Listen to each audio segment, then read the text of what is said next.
हां विद्यार्थी मित्र, आता आपला बघा, आता आपला तासिक आहे 23वा पिरियड नंबर या धड्यातला. कोणत्या धड्यातला? Reproduction in lower and higher ॲनिमलमधला. बरोबर आहे. याच्या अगोदरचा धडासुद्धा आपला कंप्लीट झालेला आहे. त्या धडाचं नाव होतं reproduction in lower and higher plant. त्याच्यामध्ये 17 पिरियडमध्ये ते धडा संपलेला आहे. आता हा धडा या ठिकाणी चालू आहे. आता reproduction in lower and higher animal, ते प्लॅन्टचा होता, आता हे ॲनिमलचा. आणि आता पिरियड नंबर आपला कितवा चालू आहे या ठिकाणी? 23वा पिरियड चालू आहे या ठिकाणी. लक्षात आलं? आता 23व्या पिरियडमध्ये आपण यापूर्वीच्या पिरियडमध्ये 22व्या पिरियडमध्ये आपण काय घेतलं होतं याची थोडी उजळणी या ठिकाणी तुम्हाला इथं दाखवतो. बरोबर आहे. या ठिकाणी बघा, याच्यामध्ये तुम्ही हायलाईट करा किंवा आता या ठिकाणी बॅकमध्ये जावा थोडा. आपण बघितलेलं आहे बर्थ कंट्रोल. बरोबर आहे. जन्मदर नियंत्रण असा त्याचा अर्थ आहे. बरोबर आहे. किंवा जन्म नियंत्रण करणे म्हणजे लोकसंख्या जे वाढत आहेत तर त्या लोकसंख्येला आळा घालण्यासाठी आपल्याला जन्मदर कमी करायला पाहिजे. लोकसंख्या वाढलेली आहे, लोक कमी करायचे म्हणजे जन्मलेल्यांना मारता येत नाही, जगणाऱ्यांना मारता येत नाही. बरोबर आहे. आता जे नवीन येणार आहे त्याच्यापैकी त्यांना नियंत्रण करणे. आता याच्यामध्ये मेथड्स बघा, बर्थ कंट्रोलमध्ये 2 मेथड आहेत. कोणकोणते मेथड आहेत या ठिकाणी? टेम्पररी मेथड आहे, परमनंट मेथड आहे. आपण टेम्पररी मेथडमध्ये आपण हे बघितलेलं आहे, natural method, safe period, regimes method हे आपण बघितलेलं आहे. त्याच्यानंतर क्वायटेस इंटरप्टस और विथड्रॉल म्हणजे गर्भाशयातून ते काढून टाकणे. बरोबर आहे. गर्भाशय आता असा त्याचा अर्थ आहे. मग नंतर तिसरा कोणता आहे? लॅक्टोन्शियल अम्नेसिस म्हणजे ॲब्सेन्स ऑफ मेन्स्ट्रल सायकल, त्याचा मेन्स्ट्रल सायकलचा ॲब्सेन्स असणे. त्याच्यानंतर पुढे या ठिकाणी बघा केमिकल मीन्स म्हणजे रासायनिक केमिकल्स वापरून साधन वगैरे जे काही असेल तर मी अगोदर सांगितलं ते. त्याच्यानंतर मेकॅनिकल मीन्स म्हणजे आता त्याच्यामध्ये त्याला दुसरं बॅरियर मेथड असं आपण म्हणतो. मग त्याच्यामध्ये कंडम आलं. त्याच्यानंतर सर्विकल कॅप ज्याला डायफ्रागम असं आपण म्हणतो. बरोबर. वॉल्स आपण म्हणतो त्याला, इंट्रा युट्राईन डिव्हाइस आपण म्हणतो. बरोबर आहे. आणि त्याच्यानंतर आता पुढे याच्यामध्ये आपण या ठिकाणी आपण बघितलेलं आहे, कोणतं बघितलेलं आहे आपण याच्यामध्ये? नंतर आता कोणतं बघितलेलं आहे? हां, आता आपल्याला हे बघितल्यानंतर आता आपल्याला याच्यामध्ये आपल्याला काय बघायचं असं जर म्हटलं आपल्याला या ठिकाणी, तर आपल्याला बर्थ कंट्रोलमध्ये काय बघावं लागतं? आता बर्थ कंट्रोलमध्ये जे टेम्पररी जे मेथड्स आहेत, टेम्पररी मेथड, आता आपल्याला 5 मेथड आपले संपलेले त्याच्यामध्ये 5 पद्धती. बरोबर आहे. 5 पद्धतीमध्ये सुद्धा आणखीन काही सब पद्धत असलेली या ठिकाणी दिलेली आहे. आता नंतर 6वी आहे मेथड आहे. बरोबर आहे. Physiological devices. फिजिओलॉजी म्हणजे शारीरिक अंतर अभिक्रिया आहे, त्याच्यामध्ये बदल करून घेणे. बरोबर. आता मी ते वाचतो ते या ठिकाणी बघा इथं दिलेले आहे. या ठिकाणी फिजिओलॉजिकल डिव्हायसेस, त्याला ओरल म्हणजे तोंडाद्वारे घेतलं जाणारं असा त्याचा अर्थ आहे. बरोबर आहे. Physiological device are used in the form of tablets. याला काय म्हणतात आपण? टॅबलेट्स म्हणजे आपल्याला माहिती आहे गोळ्या वगैरे जे आपण म्हणतो ते. And hence are properly called, याला काय म्हणतात? पाईल्स असं म्हणतात. PILLS गोळ्यांनाच म्हणतात. Okay. It is an oral contraceptive. Oral म्हणजे तोंडाद्वारे घेतलं जाणारं. बरोबर आहे. हे महिलांना या ठिकाणी दिलं जातं. आता ते आपण पुढे बघू. यूज्ड बाय द फिमेल, हे महिलांना उपयोगात आणतं. The pills contain progesterone, oestrogen. हे प्रोजेस्टेरॉन इस्ट्रोजन काय आहेत? फिमेलचे हार्मोन आहेत. त्या पाईल्सच्या गोळ्यामध्ये काय असतं म्हणलं तर काय असतात? हार्मोन्स असतात. काय हार्मोन काम करतात ते बघा. आता दे इनहिबिट ओव्हुलेशन ओव्हरीमध्ये होऊ देत नाही. ओव्हुलेशन कुठं होतं? ओव्हरीमध्ये. ग्राफेन फॉलिकल रप्चर झाल्यानंतर ओव्हार रिलीज होतो, तेच होऊ देत नाही हे हार्मोन असा त्याचा अर्थ आहे. त्याला मारतात. हेन्स म्हणून no egg are released from the ovary of the female using this pills. बरोबर. या पाईलचा उपयोग केल्यानंतर त्या फिमेलच्या गर्भाशयातून ते किंवा त्या ठिकाणी ओव्हरीमधून ओहाच बाहेर निघत नाही असा त्याचा अर्थ आहे. ओके. मग त्या ठिकाणी द कन्सेप्शन कंट्रोल कर, मग त्याच्यामुळे त्या ठिकाणी काय होतो, त्याच्यामुळे ते ओव्हा जर तयार झाला नाही, मेलचा गॅमेट जाऊन काय उपयोग, फर्टिलायझेशन होत नाही, असा त्याचा अर्थ आहे. ओके. मग त्याच्यानंतर त्या ठिकाणी बघा, they also alter the quality of cervical mucus to prevent the entry of the sperm. मग काय होतो, दे ऑल्सो अल्टर, आता अल्टर बदललं जातं आहे, काय क्वालिटी ऑफ सर्व्हिक्स म्युकसची क्वालिटी बदलते, to prevent the entry of the sperm. मग त्याच्यामध्ये ते स्पर्मला एंट्री झाल्यानंतर त्याचा उपयोगच काही होत नाही, बरोबर, असा त्याचा अर्थ आहे, किंवा त्याला त्या स्पर्मला मध्ये येऊ देत नाही, अडथळा निर्माण करतात, असा त्याचा.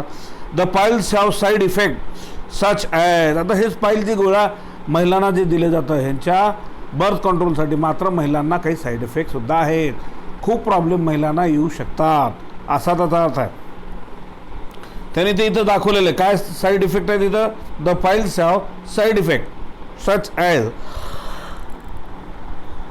कोणकोणते त्या ठिकाणी बघा, नॉशिया मळमळ करणे, वेट गेन वजन वाढणे महिलांचा, बरोबर आहे. त्याच्यानंतर टेंडरनेस ऑफ द ब्रेस्टमध्ये त्या ठिकाणी गाठ निर्माण झाल्यासारखी होणे, बरोबर आहे. Slight blood loss between the menstrual period, आता मिन्स्ट्रल पिरियडमध्ये महिलांना ती ब्लिडिंग हळूहळू कासेना सतत होत जाते, आणि हळूहळू होणं म्हणजे धोका आहे महिलांसाठी, लक्षात आलं, असा त्याचा अर्थ आहे.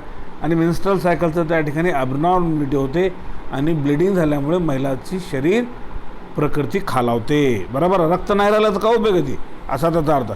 द पाईल्स सहेली is an oral contraceptive for the female which is non-steroidal. आता बघा हे इथं दिलेलं आहे, सैलीचं पाकिटसुद्धा दिलेलं आहे, इथं आहे का इथं बघा या ठिकाणी, बरोबर आहे, फिमेलसाठी उपयोगात जाणारं, बरोबर, नॉन स्टिरॉइडल आहे, स्टिरॉइड नाही. Saheli is to be taken once in a week, आठवड्यामध्ये एकदा घेतलं जातं, असा त्याचा अर्थ आहे. This pills are sponsored by the government, त्याला गव्हर्नमेंटनं त्याला मान्यता दिलेली आहे, बरोबर. इथं सैलीचं पाकिट दिलेलं आहे, त्याच्यामध्ये गोळ्या वगैरे आहेत बघा, 2 गोळ्या बाहेर आल्या आहेत, आणि पाकिटमध्ये खूप मध्ये आहेत त्या ठिकाणी. Saheli is now a part of national family programme as an oral contraceptive pills in India. आपल्या भारत देशामध्ये तोंडाद्वारे महिलांना दिले जाणारे गोळ्या आहेत, म्हणून याच्यामुळे नॅशनल फॅमिली प्रोग्राम, बरोबर आहे, राष्ट्रीय कुटुंब कार्यक्रम जे आपण म्हणतो, असा त्याच्या अर्थी हे वाटप होत असतं, असा त्याचा अर्थ आहे. त्याच्यानंतर आता पुढे बघा या ठिकाणी अदर कॉन्ट्रासेप्टिव्स, बरोबर आहे. अदर कॉन्ट्रासेप्टिव्ह आता म्हणजे दुसरे सुद्धा त्या ठिकाणी उपयोगात आणल्या जाणारे काही गोष्टी आहेत बघा. आता ही एक वेगळीच मेथड आहे, बरोबर आहे. ते कोणती या ठिकाणी बघा, अदर म्हणलं, the birth control implants is a contraceptive used by female, हे फिमेललाच उपयोगात आणली जाणारी मेथड आहे. It is a tiny thin rod about the size of a matchstick, म्हणजे जी काळी पेटी असते ना तेवढी त्याची साईज असते, असं त्यांना सांगितलेलं आहे, बरोबर आहे. मग काय, it is implanted under the skin of upper arm. Upper arm म्हणजे जे बाहूचा भाग, म्हणजे त्याला आपण दंड आपण म्हणतो, बरोबर आहे, बरोबर आहे. हा भाग हे बघा लक्षात घ्या, हा दंडाचा भाग इथं आकृतीमध्ये दिलेली ती, बरोबर आहे. हात जे खालचा आहे ना त्याच्यावरचा भाग, असा त्याचा अर्थ. मग त्याच्यामध्ये काय केलं जातं, इम्प्लांटेशन केलं जातं. इम्प्लांटेशन म्हणजे काय, त्याला त्या ठिकाणी कट करून मध्ये घुसवण्याचा त्याचा अर्थ आहे. मग त्याच्यामुळे काय होतो, it is implanted under the skin of the upper arm, they content progesterone oestrogen. त्याच्यामध्ये ते काडीमध्ये काय असतं, प्रोजेस्टेरॉन अँड इस्ट्रोजन हार्मोन असतात. Their mode of action is similar to that of pills. आता मोड ऑफ ॲक्शन म्हणजे काय, त्या ठिकाणी मोड ऑफ ॲक्शन म्हणजे जसं पाईल्सचं जसं काम करतं तसंच हे सुद्धा काडीमध्ये शरीराच्या स्किनमध्ये ऑपरेट करून मध्ये त्याला इम्प्लांट केली जाते. म्हणजे त्या दंडमध्ये त्या ठिकाणी महिलांच्या दंडामध्ये त्या ठिकाणी काय केलं जातं, त्याला रोपण केलं जातं, मध घुसवलं जातं, असा त्याचा अर्थ आहे. बरोबर आहे. आता कारण त्या अगोदरचे काही साईड इफेक्ट खूप जास्त होत असतील फिमेलला, मेन्स्ट्रुअल सायकलमध्ये ब्लिडिंग वगैरे होणे अशा प्रकारचं झालं तर हे प्रकार केले जातात. आता इथं थोडं दुखतं आहे हे मान्य आहे, परंतु थोडासा फरक पडतो असा त्याचा अर्थ आहे. मग त्याच्यानंतर काय, they prevent the pregnancy for 3 to 4 years. आता हे जे आपण जी कांडी ज्याला आपण म्हणतो त्याच्यामध्ये इस्ट्रोजन हार्मोन असतात आणि हे मध्ये इम्प्लांटेशन स्किनमध्ये केल्यानंतर किती दिवस कंट्रोल केलं जातं, किती दिवस 3 ते 4 वर्ष हे काम करतं असा त्याचा अर्थ आहे. बरोबर आहे. इथं दिलेलं आहे त्या ठिकाणी बघा, आहे ना. चला आता त्याच्यानंतर आता बघा, हे टेम्पररी मेथड हे सगळ्या संपल्या, हे तात्पुरत्या स्वरूपाचे मेथड बर्थ कंट्रोलसाठी. आता परमनंट मेथड आहे. परमनंट म्हणजे एकदा ते मेथड केली की नंतर ते चाइल्ड बर्थ होतच नाही, विशेष मिडला. आता इथं दिलेलं त्या ठिकाणी, आता इथं आकृतीमध्ये दाखवतो अगोदर तुम्हाला. इथं आकृतीमध्ये त्या ठिकाणी व्हासा डिफरन्स इथं कट केलेले आहेत बघा, इथं कट केलेलं आहे का, आहे का, ही ट्यूब कट करून इथं बांधलेले आहेत. बरोबर. व्हासा डिफरन्स टाईड अँड कट, हे बघा कट करून बांधलेले आहेत, इथे सुद्धा बांधलेले आहे. म्हणून स्पर्म इकडून इकडे येणारच नाही. कुठून येणार नाही स्पर्म, हे बघा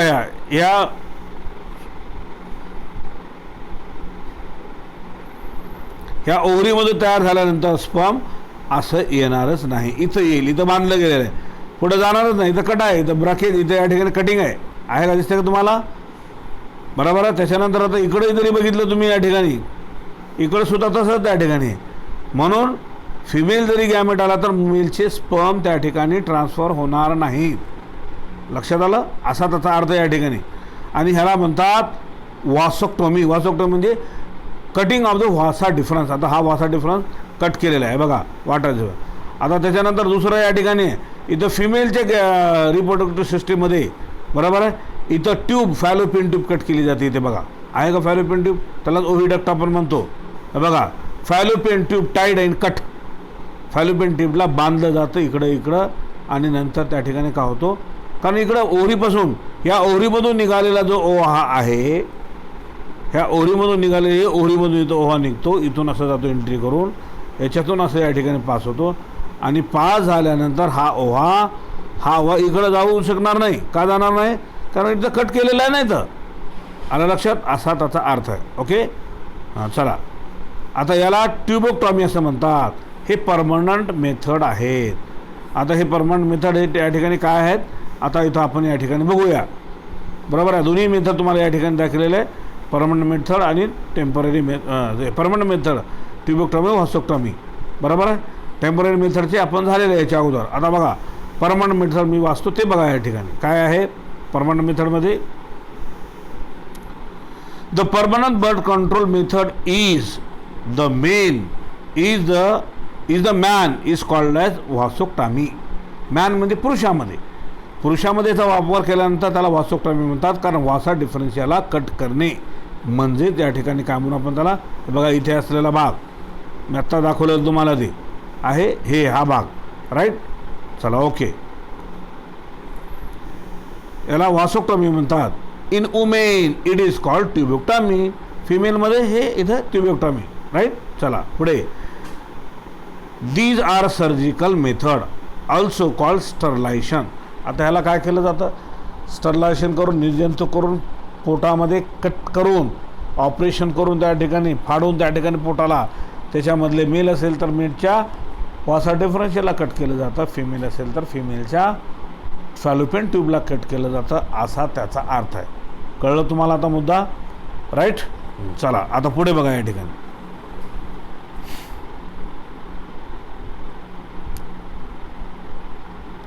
इन द व्हासोक्टॉमी बघा, in the vasectomy a small part of the vasa differences is tied and cut, whereas in tubeectomy a small part fallopian tube tied and cut. This block gamete transport and the prevent the pregnancy. हे cut केल्यामुळं gamete transfer होत नाही, म्हणून pregnancy होत नाही, असा त्याचा अर्थ या ठिकाणी लक्षात आला. आता ह्या मेथडमध्ये कधी कधी बघा काही फिमेलमध्ये अशा ऑपरेशन करून त्या ठिकाणी ती ट्यूब कट केली असली तरी काही कधी कधी आपल्याला ऐकू आलेलं आहे त्या महिलांनी ऑपरेशन केलेलं आहे तरी त्यांना लेकरं झाले. आता ही मेथड काय, हे काय तुम्हाला आश्चर्य वाटेल जरा, बरोबर आहे. बर्थ कंट्रोलसाठी तर त्याने ऑपरेशन करून घेतलेलं आहे परंतु त्यांना लेकरं का झाले, कारण कधी कधी आपल्या शरीरामध्ये काय असतं, रिजनरेशनची कॅपॅसिटी असते. आता हे कट केलेला भाग, हा कट केलेला भाग का होतो, हा कट केलेला भाग इथे पुन्हा जोडायला लागतो. हे बघा, हा कट केलेला भाग हा जो आहे ना इथे, हा जर जोडला, इथलं हे जे गाठ मारलेली जर उघडली गेली तर काय होतं, जॉईंट झाले की पुन्हा ते काम करावं लागतं. कोणत्याही आपल्या शरीरामध्ये कट झालेला भाग हे जुळत असतं. आता हाताला मार लागला, फाटलं पूर्णपणे, हे जुळतं जखम, कारण ते शरीराचा गुणधर्मच आहे जखमेचा असा तसा जुळणे. लक्षात आलं. असं कधी कधी होत असतं म्हणून तुम्हाला कल्पना याच्याबरोबर ही दिली मी. चालेल. त्याच्यानंतर आता बघा पुढे, मेडिकल टर्मिनेशन ऑफ प्रेग्नन्सी, त्याला MTP असं म्हणतात. MTP म्हणजे काय, ऑपरेशन करणे. खरं तर ऑपरेशन करण्याची परवानगी नाही. वन्स फिमेल बिकम प्रेग्नंट, जर प्रेग्नंट झाली तर त्याच्या शरीरामध्ये एम्ब्रियो जर झालं तर परवानगी नाही. पण काही अपवादात्मक प्रसंगामध्ये गव्हर्नमेंटच्या मान्यतेने, डॉक्टरांच्या परवानगीने तशी परवानगी मिळते. का मिळते, समजा गर्भाशयामध्ये काही दोष झाला, निर्माण झाला, त्या गर्भाशयामुळे त्या ठिकाणी त्या गर्भाशयातलं जे काही एम्ब्रियो आहे, फिटस आहे, खराब आहे, ते काही बरोबर नाही, त्याची वाढ नाही, बरोबर, आणि ते मातेच्या जीवाला धोका आहे असं जर कळाल्यानंतर तर ते काढून टाकलं जातं, असा त्याचा अर्थ आहे. बघा, and intentional or voluntary termination. Intention म्हणजे खास करून, व्हॉलंटरी म्हणजे इच्छेने आपल्या, बरोबर, termination of pregnancy before full term is called as medical termination of pregnancy. त्याला MTP, बरोबर आहे. याच्या म्हणजे पूर्णपणे वाढवण्याच्या अगोदरच त्याला त्या ठिकाणी काढलं जातं. ऑर इंड्युस्ड अबॉर्शन, त्यालाच काय म्हणतो आपण, अबॉर्शन असं आपण म्हणतो. MTP is essential in case of unwanted pregnancy. बघा, हे MTP ऑपरेशन कधी उपयोगी आहे, जर त्या महिलाला त्या ठिकाणी काय प्रेग्नन्सी नको असेल, or in defective development of foetus. बघा, लक्षात घ्या मी काय म्हणतो, त्या मातेला जर गर्भाशयामध्ये त्या फिटसमध्ये काही दोष निर्माण होत असेल, तर दोष नको असेल तर त्यावेळेस मात्र ते काढून टाकलं जातं. It is safe during the first trimester of the pregnancy. बरोबर. हे काढणं कधी शक्य आहे, महिला जर पहिले अगोदरचे 3 महिने असेल तर ते सेफली आहे. जसं जसं दिवस वाढायला लागले तर तसं तसं जर आपण जर जास्त कालावधीमध्ये काढलं तर मातेला सुद्धा धोका होतो. म्हणून फर्स्ट म्हणजे ट्रायमिस्टर म्हणजे पहिले 3 महिने, बरोबर, पहिले अगोदरचे 3 महिने त्या काढण्यासाठी सेफ आहेत, बरोबर आहे. आणि सोनोग्राफी करून डॉक्टरच्या सल्ल्याने ते कसं आहे ती माहिती घेऊन, the defective development of the foetus is examined by the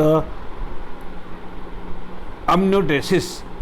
म्हणजे या ठिकाणी याच्या माध्यमातून काय केलं जातं, अम्नियोटेसिस म्हणजे प्रसूतीपूर्वी तपासणी करणे, बरोबर आहे. प्रसूती होण्याच्या अगोदरच तपासणी करून ते बघायचं की ते योग्य आहे की नाही, असा त्याचा अर्थ त्या ठिकाणी. लक्षात आलं, राईट. त्याच्यानंतर आता इथं बघा पुढे या ठिकाणी दिलेलं आहे अम्नियोसेंटेसिस. बघा, अम्नियोसेंटेसिस म्हणजे प्रसूतीपूर्वीची तपासणी ज्याला आपण म्हणतो. कळालं ना हा मुद्दा तुम्हाला. त्याच्यामध्ये बघा या ठिकाणी काय म्हणतो मी,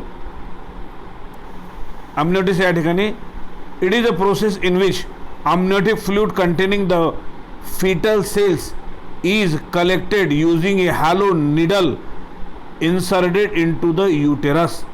गर्भाशयामध्ये काय केलं जातं, निडल म्हणजे सुई टोचून ते त्याच्यातलं सेल काढले जातात, फिटसचे सेल काढले जातात त्याच्या तपासणीसाठी अंडर द अल्ट्रासाऊंड गायडन्स. आता ते इन्स्ट्रुमेंट आहे त्याच्यामध्ये त्या ठिकाणी chromosome are studied to see the abnormality in the developing foetus. त्या क्रोमोझोमच्या माध्यमातून आपल्याला कळतं की त्या फिटसची वाढ योग्य आहे की नाही. But the dangerous trend in the misuse amniotis to determine the sex of the unborn child. आता याचा गैरवापर करतात काही लोक, कारण तिथं काही खराब आहे का ते तपासणी करण्याची ऐवजी काय करतात, गर्भाशयामध्ये तपासणी करत असताना कोणत्या जातीचं मूल आहे, कोणत्या जातीचं म्हणजे स्त्री जातीचं का पुरुष जातीचं, जात धर्म म्हणजे हे आपण हे इथं जे करतो ते नाही, स्त्री पुरुष.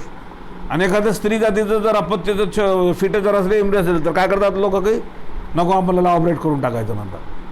असं लोक करू लागलेत, म्हणून त्याच्यासाठी कायदा केला गेला. Misuse of amniotis to determine the sex of unborn child. न जन्मलेल्या मुलाच्या गर्भाशयामध्ये असलेल्या लेकराला त्या ठिकाणी तपासणी करून ओळख करून घेतल्या. Frequently if foetus is found to be female, जर त्यांना स्त्री जातीचं जर फिटस जर असलं तर काय करतात, it is operated, which is totally illegal. बघा, असं करणं गुन्हा आहे. आता तुमच्या माहितीसाठी करणं, असं जर कोणी पती पत्नी जर केली, त्यांनाही शिक्षा आणि डॉक्टरांची परवानगी, त्यांना जे मेडिकल लायसन्स जे दिलं गेलेलं आहे समजा, बरोबर आहे, त्यांचं आरोग्याचं म्हणजे डॉक्टर बनण्याचा, ते लायसन्ससुद्धा त्यांच्याकडून काढून घेतलं जातं. लक्षात आलं. आणि त्या डॉक्टरला शिक्षासुद्धा आहे. आणि अशा करणाऱ्यांना पती पत्नीला आहे, पत्नीऐवजी पतीला जास्त आहे का, कारण त्याचंच प्रेशर पत्नीवर असतो. ऑपरेट कर, चाल आपल्याला नको पाहिजे तसं, अशा त्या पद्धतीची भूमिका. म्हणून आता हे करण्यासाठी लोक भिवू लागलेत. बरं, भिवू लागले तर बोलतात डॉक्टरला जास्त पनिशमेंट केली त्याने, ते असा त्याचा अर्थ. ओके, चला पुढे. So the government of India has legalised MTP act 1971. 1971च्या कायद्याला ह्याला काय केलं तर मान्यता दिली होती. With strict condition to avoid its misuse. आता हे करण्यासाठी खूप आता कंडिशन टाकलेले आहेत. मिसयूज जर केलात, गैरवापर जर केलात, जे करायला पाहिजे तेच करा, बाकी तुम्ही तपासणी करून मुलगा आहे का मुलगी असं जर केलात तर तुमची काही खैर नाही. आता हे कसं केलं जातं, इथं ही पद्धत त्यांनी दिलेली आहे. इथं गर्भाशय आयकरतीमध्ये बघा, गर्भाशयामध्ये इंजेक्शन सहाय्यानं म्हणजे सिरिंजच्या सहाय्यानं सुई देऊन त्या ठिकाणी काय केलं जातं, त्या ठिकाणी गर्भाशयातल्या त्या ठिकाणी ते मूल आहे जे काही लेकरू गर्भाशय त्याच्यातल्या पिशी काढून घेत आहेत. बघा इथं दिलेलं आहे, काय दिलेलं आहे या ठिकाणी, amniocentesis. काय म्हणतो या ठिकाणी, use to extract the foetus cell for genetic analysis. Genetic analysis अनुवंशिक तपासणी करण्यासाठी त्या फिटसच्या बॉडीचे सेल घेतले जातात. नंबर 1 काय काय केलं जातं, ultra used to determine the position of the foetus in the uterus. बघा, या फिटसची गर्भाशयामध्ये कशी अवस्था हे माहिती मिळवली जाते. नंबर 2 दुसरा, needle inserted through the abdominal and uterine wall. पोटामध्ये निडल खुपसून त्या ठिकाणी अबडॉमिनल वॉलमध्ये ते तपासणी बघितलं जातं. इथे दिले त्या ठिकाणी amniotic fluid containing the foetal cell extracted. मग फिटसचे सेल त्या ठिकाणी काढून घेतले जातात. Centrifuge of the extracted fluid and foetus cell. मग त्या ठिकाणी फिटसचे सेल अभ्यास केले जाते. इथं बघा, चौथ्याची आकृती टेस्ट ट्यूब दिलेली आहे, तपासणी चालू आहे. आणि 5वामध्ये सेल यूज्ड इन कॅरोटाइप्स. मग त्या सेलचा उपयोग ते तपासणीसाठी उपयोग होत आहे. आता ह्याच्यामध्ये काही रिस्कसुद्धा आहेत. काय ते risk associated with amniotis. amniotis करत असताना काय होतं, म्हणजे काय ठिकाणी काय प्रॉब्लेमसुद्धा आहेत. काय, मिसकॅरेज, बरोबर आहे, त्याचं म्हणजे त्या ठिकाणी काही चुकीचं होऊ शकतं त्याच्यामध्ये. Needle injury to foetus. बघा, ती टोचलेली सुई त्या एम्ब्रियोला त्या फिटसला सुद्धा लागू शकते, लागलं तर घातक आहे. मग त्याकडे लिकिंग amniotic फ्लूइड. आता तिथं ते गर्भाशयामध्ये टोचलेलं आहे आणि तिथून जर लिकेज जर झालं तर, बरोबर आहे, आणि इन्फेक्शन, ते टोचल्यानंतर तिथं जर जखम झाली तर इन्फेक्शन, हे सुद्धा प्रॉब्लेम असू शकतात, असा त्याचा अर्थ आहे हे गर्भाशयातले. ओके, आता इथं आपण स्टॉप करूया, थोडा मोठा पिरियड जाणार नाही. ओके, धन्यवाद.